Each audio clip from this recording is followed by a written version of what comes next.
নমস্কার বন্ধুরা, আশা করি সবাই ভালো আছেন, সুস্থ আছেন। আজকে বানিয়েছি নিরামিষ আলুর দম। আজকে যেহেতু মঙ্গলবার আমাদের বাড়িতে নিরামিষ হয়, সেই কারণে নিরামিষ রান্না। আমি কিন্তু আজকে কাটাকাটি বাটাবাটি কিছুই দেখালাম না, সোজাসুজি রেসিপিতে চলে গেলাম। আলু কেটে এভাবে ডুমো ডুমো করে আলু কেটে আমি প্রেসারে একটা সিদ্ধ দিয়ে নিয়েছিলাম, আর সর্ষের তেল দিয়ে দিলাম, দিয়ে এবার আলুটা দিয়ে দিলাম। আলুটাকে ভেজে নেব সামান্য নুন হলুদ দিয়ে, ভেজে নিয়ে তারপরে এটাকে তুলে তারপর মশলা দেবো। বন্ধুরা, আমাদের এখানে যেগুলো ঘটনাগুলো হচ্ছে সেই কারণে মন মেজাজ একদম ভালো নেই। মানে কি বলবো, রান্না করতে ইচ্ছা হচ্ছে না, তাও করছি কোনো রকমে। কীরকম যেন হচ্ছে শরীরের মধ্যে, মানে নিজের বাড়িতে মেয়ে আছে, যা না জানি কি হবে, এরকম দুশ্চিন্তা। যাই হোক, আলুটা আমি ভেজে নিয়েছি, আর দিয়ে দিলাম দুটো তেজপাতা আর একটু হিং। আর হিংয়ের সঙ্গে দেব একটু ভিনিগার। নিরামিষ রান্নায় যদি বন্ধুরা এরকম হিং আর একটু ভিনিগার দেন, কেউ খেয়ে বুঝবেই না যে এটা নিরামিষ রান্না। এতটাই সুন্দর হয়, ঠিক আমিষ রান্নার মতন পেঁয়াজ আদা রসুন দিয়ে যেমন করেন সেইভাবেই, একদম সেভাবে খেতে লাগবে। তাই আমি এটা দিয়েই থাকি। এইবারে দিয়ে দিচ্ছি মশলায় নুন হলুদ, আর মশলাটা দিয়ে দিয়েছিলাম।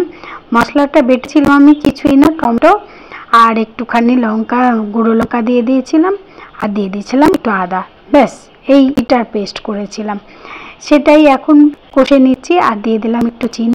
আর এই পেস্টটা করেছিলাম পোস্ত আর কাজু, এই পেস্টটা। ব্যাস, এটাকেও মানে পেস্ট করে নিয়ে আমি এবারে দিয়ে দিলাম মশলাটা।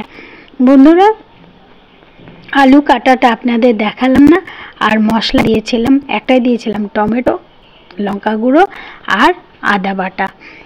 এই আদাটা মিক্সিতে বেটে নিয়েছিলাম একসঙ্গে, সেটা প্রথমে কষিয়ে নিলাম, আর তারপরে পেস্ট করেছিলাম কাজু আর পোস্ত, সেটাও পেস্ট করে পরে দিয়ে এই যে কষে টষে জল দিয়ে দিয়েছি। এবারে একটু কেশরি মেথিকে হাতে গুঁড়ো মানে একটু ডলে দিয়ে দিলাম। দিয়ে দিলে তারপরে যেই ফুটে যাবে দিয়ে দেব আলুগুলো। অসাধারণ খেতে হয়, অসাধারণ। আপনি ভাত, রুটি, মুড়ি, পরোটা, লুচি যাই দিয়ে খান, নিরামিষের দিনে অসাধারণ। আর কিছু লাগবে না, একদম গ্যারেন্টি দিয়ে বলতে পারি। যাই হোক, পরে দিয়ে দিয়েছিলাম নামানোর ঠিক আগে। এরকম কাঁচা লঙ্কাগুলো দিলে সেগুলো খেতে এত সুন্দর লাগে না, জাস্ট লঙ্কাটা একটু সিদ্ধ হয় হালকা তখনই। আর দিয়ে দিলাম ধনে পাতা কুচি। সেই লঙ্কাগুলো যখন যারা লঙ্কা খায় পাতে পড়ে, সেই লঙ্কা চিবিয়ে খেতে দারুণ লাগে। খেয়ে দেখলাম অসাধারণ লেগেছিল। মেয়ে বলল, মা উফ, মনটা ভরে গেল, দারুণ দারুণ, তোমার রেসিপিগুলো বেশ ভালো, খুব সুন্দর হয়।